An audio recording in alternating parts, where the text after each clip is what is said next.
Hey everybody, and welcome back to Split Couch Games. I'm Scott, And I am Ben.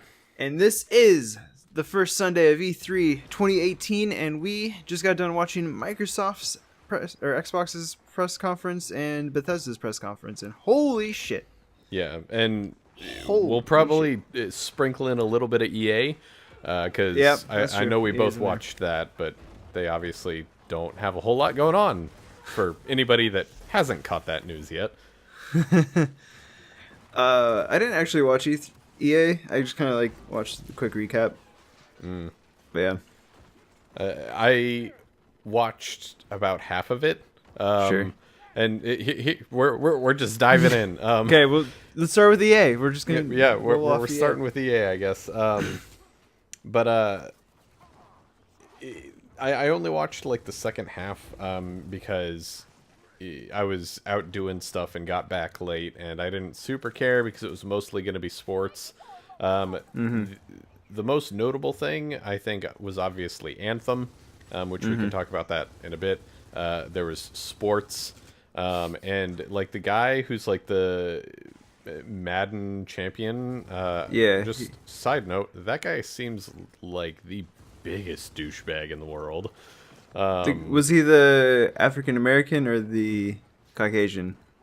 He was the young Caucasian kid. And Yeah. they had like a clip of him like not shaking hands with someone at the end of a game. Like he just fucking got up and walked away. And he was talking about how like, you know, the championship finals were on like the same day as his graduation, and the guy was like, well, you know, what'd you do? And he's like, well, I chased after that money. Are you kidding me? And it's like, wow, okay, cool. Not like I went to the tournament because it was, you know, it's something I really wanted to do, and I was looking forward to it. No, like you got to keep in mind that these are the kind of people that EA games really kind of attract. So, like sports games. Yeah. Anyway, but other notable things. A Star Wars game was confirmed. Yeah, coming from Respawn. Yeah, but that was literally just like a camera on a guy in the audience, and he said like, "This is what the game is called," and that was it. Yeah. And then Battlefield 5 it's Clone Wars, trailer. Right? It's called like the Fallen Order or something. Is the Clone Wars coming to Battlefront? I have no idea. I think so. Sure. Maybe. I don't know. But Battlefield 5 got a trailer and everything, and then they announced their Battle Royale mode. Which, you know, if we're going to go like Battlefield versus Call of Duty, I see it making more sense in Battlefield than what I do Call of Duty in terms of Battle Royale. Yeah, but, probably. You know, semantics. Yeah, I think Battlefield lends itself more to the larger scale combat, so I think that'll probably work better. But we won't know until we know more. Like, it's not even coming out at launch for Battlefield 5, I believe. Okay, so yeah, I didn't really pay attention because if I ever get Battlefield 5, which I realistically probably won't, it's probably going to be like I get it on sale and I get it for the campaign more than anything. Well, we can hop into the EA or the Microsoft press conference because holy shit, that Battlefield 5 like 10 seconds that they showed was interesting to say the least. Like, it seemed like it actually told like a really personal story. Yeah.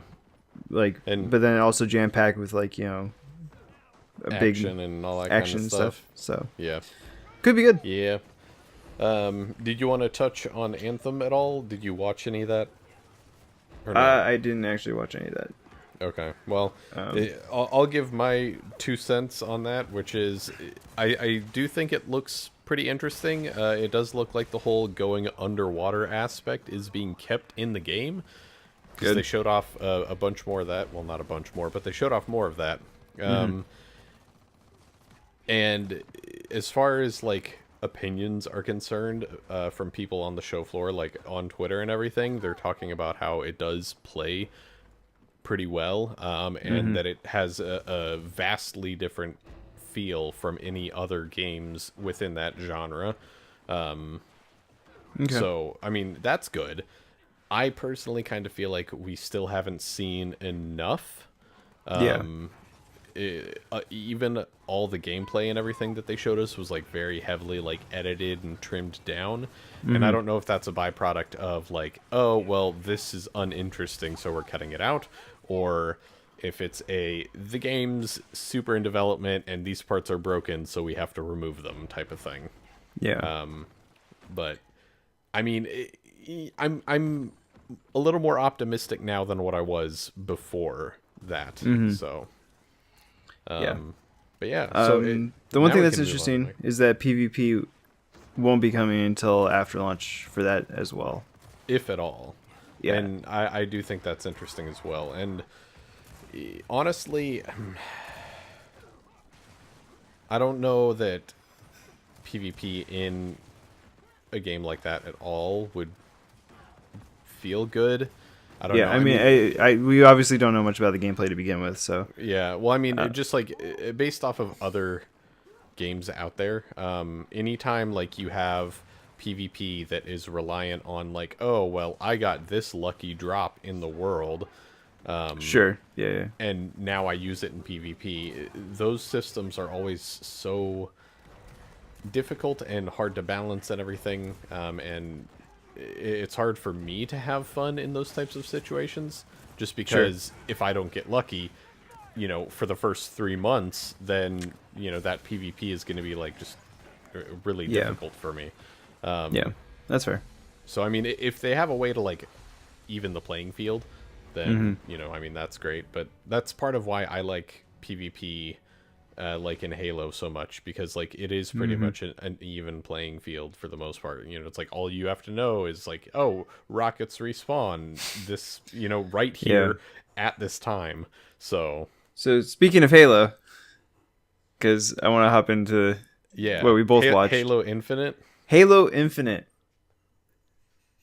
doesn't mean anything yet, but it really doesn't.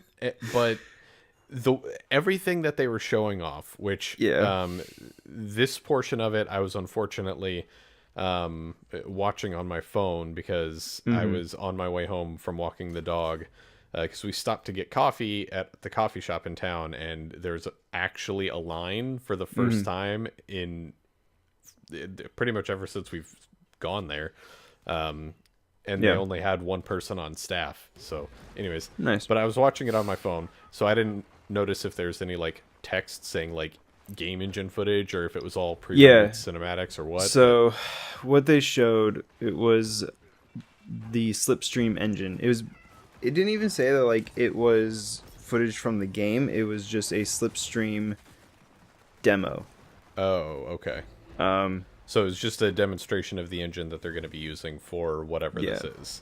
Yeah. Interesting. But I think Halo Infinite, I think they also said that like what's coming is a Master Chief storyline. Basically, it's like it's focused on the Master Chief. Yeah. And I was like, I see what you guys did in there. You guys know. So I think the game lesson.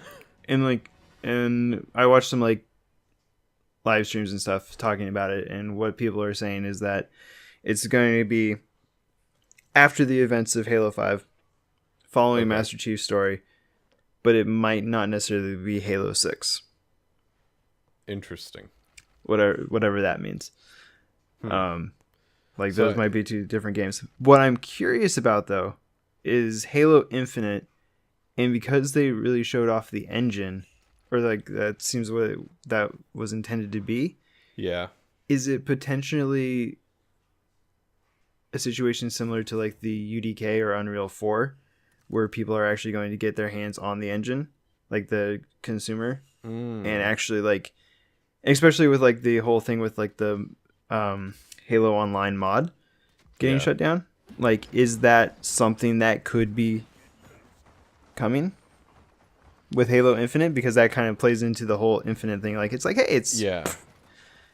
Yeah, I don't know, because I mean, like, when I was looking at it, and obviously this is purely speculation and everything, and since you were saying that this was mainly kind of like a demonstration of the capabilities of the game engine, this is definitely speculation. Yeah. But just like the way they were setting up the camera shots and everything honestly made it feel as if they were creating like a massive like open world Halo game or something. Yeah, that's also because I mean, like you said, like it really just showed like the vista and everything. It was like, here we go, look at all the things. Yeah, and on one hand, like I think that would be kind of cool, but it would be very difficult to execute, I think.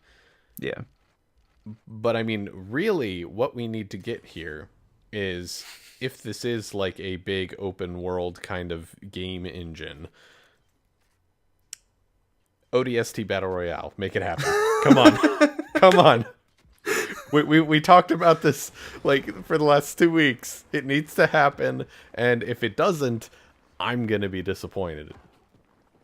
I mean, maybe we'll be able to make our own Battle Royale game with the Slipstream engine. I mean, it could be really cool. I mean, again, we don't know much about it, and that's gonna be interesting to watch. I'm gonna go kind of back through the tweets here just to see what else there was during the conference. During the Microsoft conference specifically. Let's see here. Let's see. A new free Life is Strange game? I thought that looked kind of interesting. Yeah. I mean, I haven't played Life is Strange or anything like that, so it doesn't like super appeal to me, but at the same time it doesn't not appeal. Yeah. I mean, like, I've only played like so far I've only played like the first 2 chapters of the first game. I've really enjoyed it. But I mean, I know that Viper is probably really excited about it. Let's see. I did think it was really cool that clearly Microsoft is trying to beef up their first-party studios. Like the fact that they're bringing on 5 new game studios and everything. Obviously, like for a lot of people, it's going to be too little too late at this point for this generation. Yeah. But I feel like this means that there are now an additional 5 studios they could be bringing, awesome AAA titles for the next generation. Which, between the way Microsoft was kind of behaving this E3 and the way Bethesda was behaving with the very end of their E3 presentation, makes me kind of wonder if the next generation is a little closer than what we think. Yeah, but that might be something that we talk about next week. Yeah. Because that's going to be more speculation. Yeah. But yeah, no, like you said, I thought like it was really surprising to see Ninja Theory, the creators of Hellblade. I thought that, I was like, are you kidding me? And I was a little, because now follow my thought process here. I think that's really cool because I played Hellblade. It was amazing. I loved it. But at the same time, the fact that they're getting picked up by Microsoft is kind of confusing, because the entire reason Ninja Theory was like an independent developer was because they didn't like the corporate structure and oversight of publishers. I mean, yeah. So I see what you're saying. I mean, it would be, to me, it would be kind of like if CD Projekt Red came out and they were like, we're partnering with, Sony or Microsoft, and now our game is exclusive to them. It's like, that literally goes against I mean everything you've said in the past. So I mean, I see what you're saying, but at the same time, obviously Microsoft is struggling with, first party games. Yeah. So it could be like they were just in a good position to get a really good deal that basically says we can do whatever the fuck we want, but we'll publish it for you. Yeah. You'll fund it, and we'll just do whatever we want, like within reason, obviously. Like, yeah, totally. I don't know. I mean, I'm excited, so don't get me wrong there, but it is a little strange. Definitely is. Yeah. So as far as other things that were shown off, Crackdown 3 has a release date. Oh, what? Just really quick, Crackdown 3 actually has a release date. Oh, right. It's February. Yeah. The gameplay that they showed looked really smooth. And it looked all of a sudden you're like a tank and shooting things, and then you're not a tank, and Yeah, it was very reminiscent of the first Crackdown, which is good in my opinion. Yeah. And that'll probably be a game that either I pick up or it will be my excuse to finally get the Xbox Games Pass, at least Yeah, for right. a month or two. Yeah. I guess before we talk about Division, do you want to talk about Game Pass? Nothing's really changed with it, but they've Yeah, the like added some fast stuff. load or whatever. I, I mean, it's neat, but it's a neat I idea, don't. but so was Ready to Start to begin with, right? Like, Yeah, I don't know. I mean, I guess to me is like but it's also not necessarily just a I'm Game Pass thing. sure, but I mean, I've always been really proactive about my game time and everything. So like, if I know, okay, I don't own this game, but I want to play it, I either like play games while it's downloading, or I purchase it and let it download overnight while I'm in bed or something, you know? And obviously not everybody has that luxury because high-speed internet and that kind of thing, but I figure, you know, if you have Game Pass / you're downloading games, then You have the ability to do that, like you have that ability, so I mean, I just think that, like, you know, especially with the new studios that they're adding to their first party stuff, Game Pass significantly goes up in value. oh, definitely. I think so. Yeah. And I mean, like, we're probably not going to see that for another year or two. But it's definitely becoming a really good platform for playing games. Yeah. Yeah. Right. So Division 2. Division 2. Whew. What did you think about the gameplay demo? Matt was the worst teammate in the world because he didn't respond to anything. He I thought that was really anything. I just thought it was so weird. Yeah. But no, I mean, I think like it looked a little more smooth. Like in terms of like movement and stuff, seemed a little bit more smooth. Than the first one, a little more natural. Yeah. Because like the dialogue was less campy. Still a little campy, but significantly less campy. Are we talking about like the players or the Yeah. in-game dialogue? Yeah, the players, because I mean the players like this time around, like they were actually normal humans. Like they weren't like you know 2 tangos left or anything. It's just like there's a guy over there. Oh, I need to use the thing. Like Yeah. Yeah, it was. I thought it was fine. Definitely seems like. I mean, it kind of depends on whether or not like they stick with what they learned from launch for the first game, yeah, and whether or not this story is also improved to keep people interested. I think. And like the kind of like the overarching story seems kind of interesting. It's like, oh, we got to kind of weed out the government, but that can. It's almost going to turn into a thriller game, and that can be hard to turn into a personal narrative that people can attach to. Yeah, I agree. But it could also just be interesting enough on its own to figure out what's going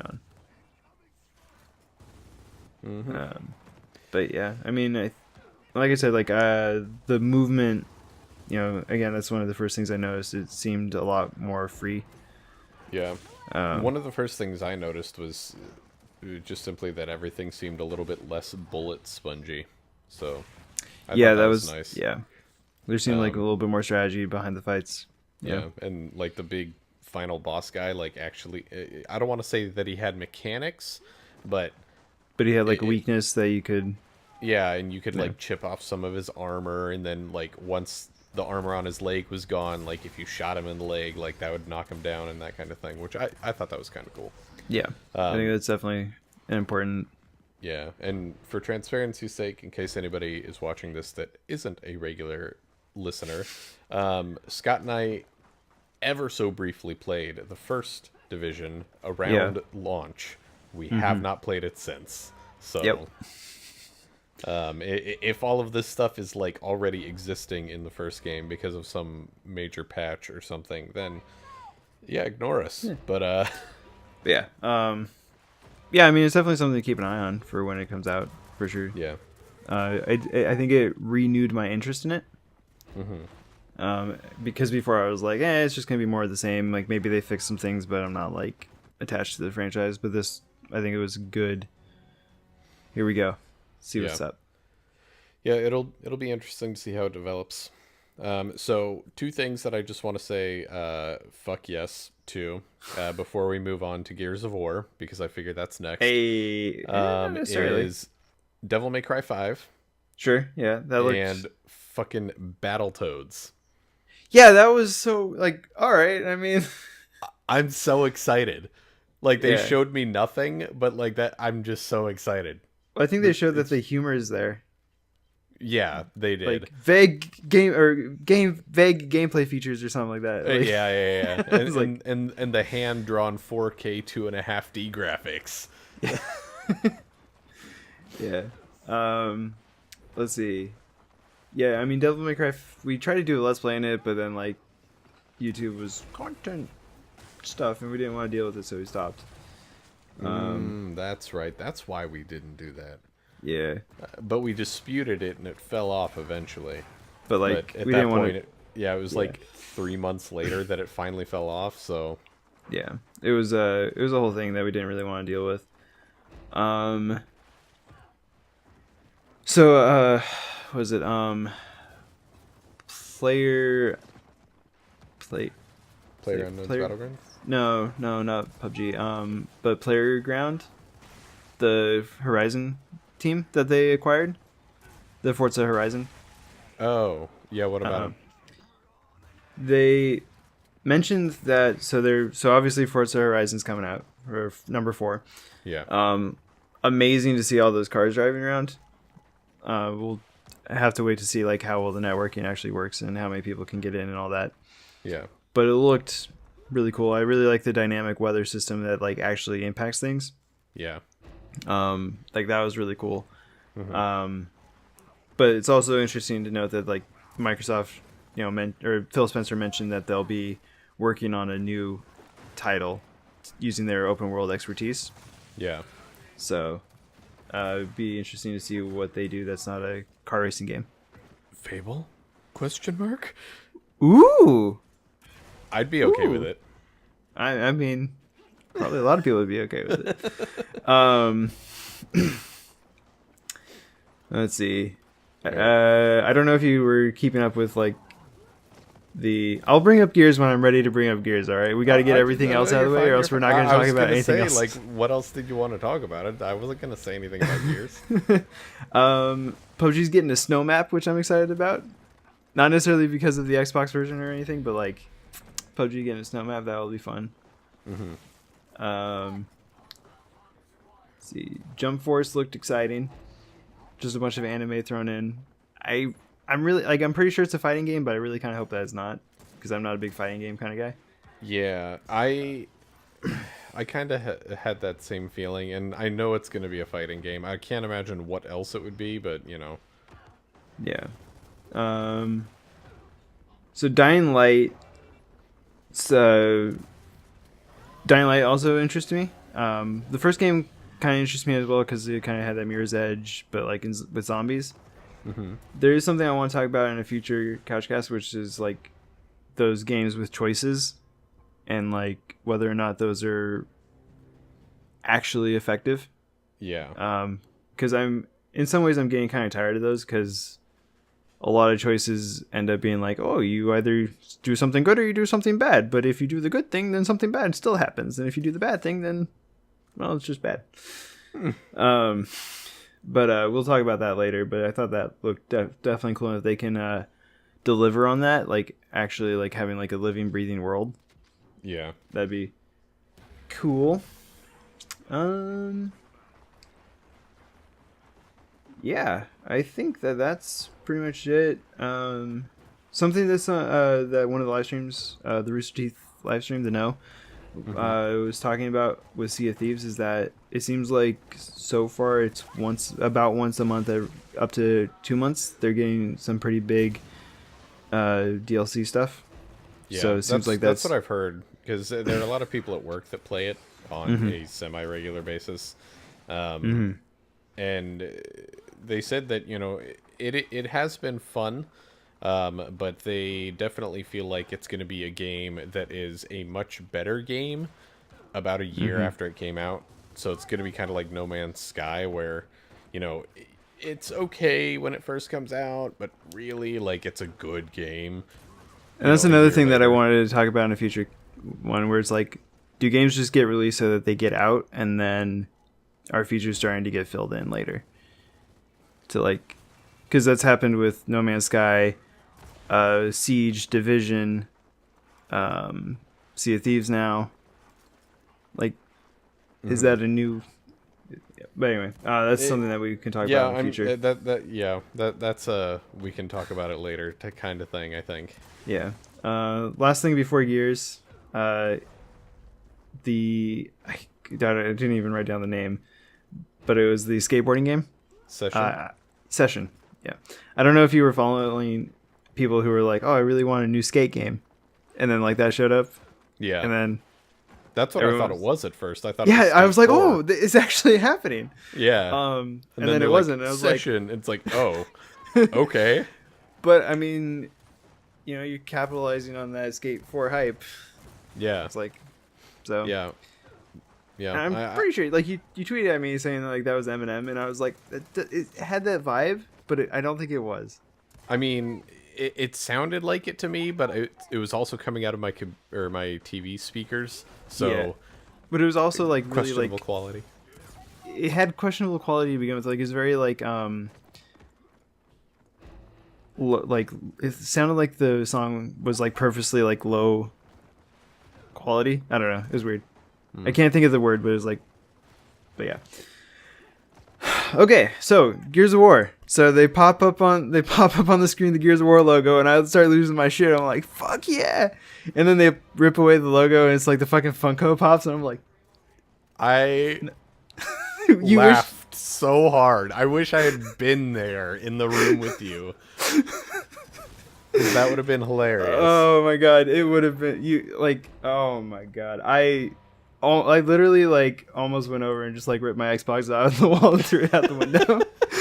I got so mad. Oh. But I mean, I'm gonna like, at least it's a mobile game. Yeah, Question mark? It's what it is. Like, it could be fun. I don't know. Like, they don't even say anything about it. Like, what kind of like. Yeah, they're just kind of like, it's a game and it's coming. Yeah, I was like, well, you got Locust fighting with the Cog, so just make a team. I guess, I don't know. It's gonna be make a team and fight somehow. Maybe maybe it's like a Worms ripoff or something. That'd be cool. It'd be kind of fun, but I also wouldn't care. But I would probably play it just because that would actually be fun, and I think Worms would be a great mobile game. Now that I think about it. But anyway, so, what do you think of Gears of XCOM? I think that looks fucking dope.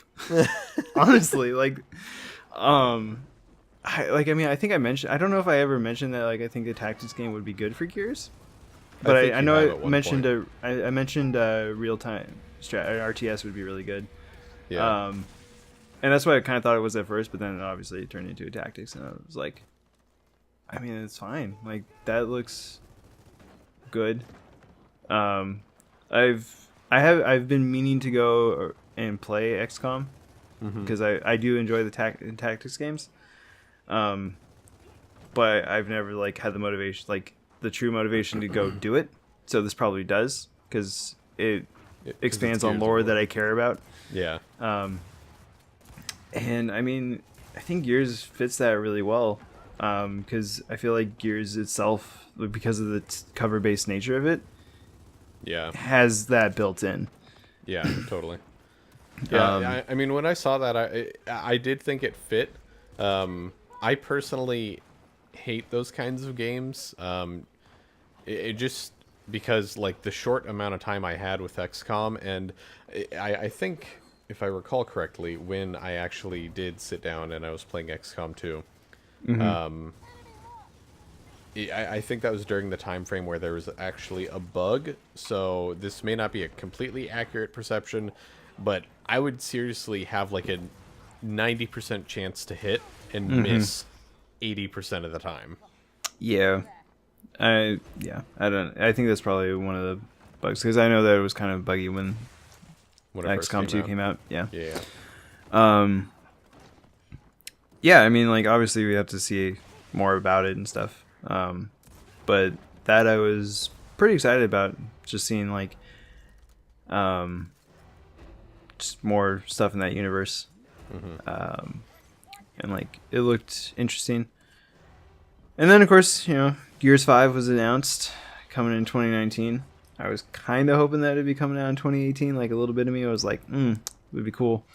Yeah. But I think it's best that it's coming out presumably holiday 2019. Yeah. Polished and stuff. I honestly think because that isn't coming out, that means like Microsoft doesn't really have anything for the for the remainder of this year. Yeah, that's something that I definitely noticed. I was like, I guess they have Tomb Raider. Yeah, but I mean that's not really exclusive at all. Well, it's holiday exclusive. Oh, did it say that at some point? It was a timed console exclusive. Gotcha. So it has that. It has yeah, I'm not sure what else they had for a first party exclusive. Yeah, I honestly don't know. I think no bueno. Yeah. Because it was Crackdown 3 at one point, but that has obviously been delayed again. So yeah, yeah, I don't know. But so I guess real quick, let's dig into the rest of the Gears stuff. Yeah. So spoilers for Gears 4, I guess, if you haven't played it. But Kate is the main character, it looks like, of Gears 5, which I think is a absolutely fantastic choice. She was easily like the most interesting character, not just because of her backstory, but like I feel like Laura Bailey did such a fantastic job with her voice and like just her like emotional journey. And you kind of mentioned it as like JD, who's always just kind of like happy-go-lucky, like everything's gonna be fine. Which it seems like looks like he lost an arm or something. Yeah, or something. And it's interesting. Apparently, it's like the more facial hair you have in Gears, the more grumpy you are. Yeah. Because like Marcus had the beard and he was super grumpy in Gears 4, and now JD has the beard and he's like super grumpy, like. And then Marcus is a little bit more like, hey, a little bit, as much as Marcus can be. All right, confirmed. Facial hair in Gears of War is what causes anger. Maybe that's what causes anger in gamers too. Facial hair. Maybe. But yeah, I like they kind of just showed off a scene where basically I guess the group is mad at each other. Pretty sure that was Oscar who was dead. Yeah. Which is weird that like they would bring him back only to just yeah. But that's what they get to do, what they want, I guess. Yeah. But it could also be like that's like halfway through the game or whatever, who knows. Yeah. True. But yeah, I mean, we don't know anything. We didn't see any gameplay really. But we get to go back to Mount Kadar. Gears of War 2, you saw like the lakes with the ice, that we died a lot on in our playthrough. With the driving, I remember. So that'll be cool to see again, and really it sounds like we'll be getting more information about the origins of the Locust. Because for those who don't know, Kate is the Locust Queen's granddaughter. So when they say like you have to figure out your origins, she's gonna have to go and figure out the origins of the Locust or something like that. Yeah. And yeah, I mean, I'm gonna try to keep my excitement to a minimum for the next year and a half. Yeah. The one thing I do want to say is that, like, maybe with the whole Funko Pop thing, they might be trying to broaden the fan base for the movie to be announced soon. Yeah, maybe. They've mentioned that they're making the movie. They have a writer, but since then, nothing. Yeah.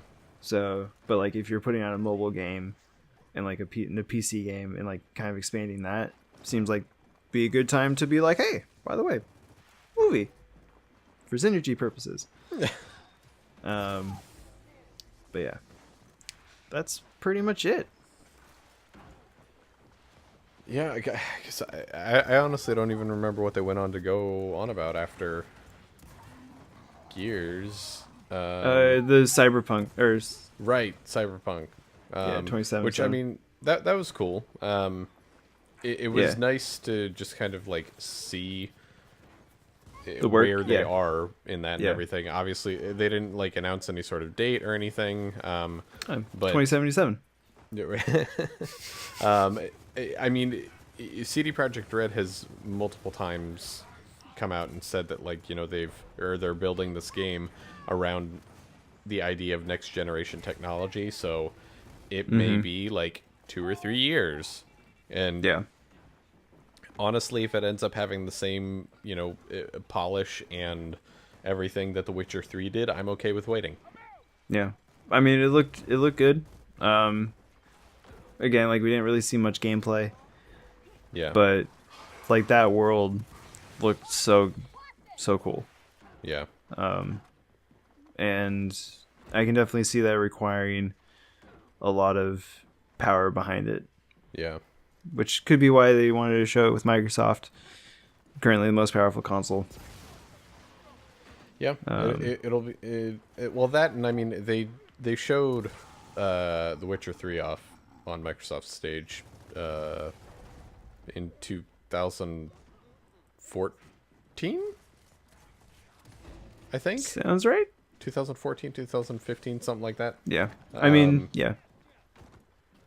But yeah, so I don't know. I mean, that's really interesting. I'm looking forward to it. It'll be fun to watch it develop and everything. And, you know, like I said, I mean, we can only help or hope that it ends up being the same quality level that, you know, The Witcher 3 was. Not that you've played a whole lot of it, but you've played some.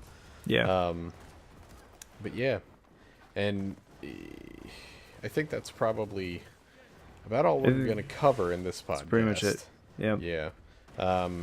We will have another podcast, whether it's this week or next week, is currently being discussed. But that one will be talking more in depth about Bethesda stuff and potentially other topics and that kind of thing, since they had their conference and everything tonight as well. But we're already, you know, at about 40 minutes, so we should probably consider wrapping this up. We should wrap this up, and we will mention in the description if there will be a podcast this week or next week. Yeah. And we'll see you guys next time on Split Couch Games, whenever that is. Yeah. Bye. Bye.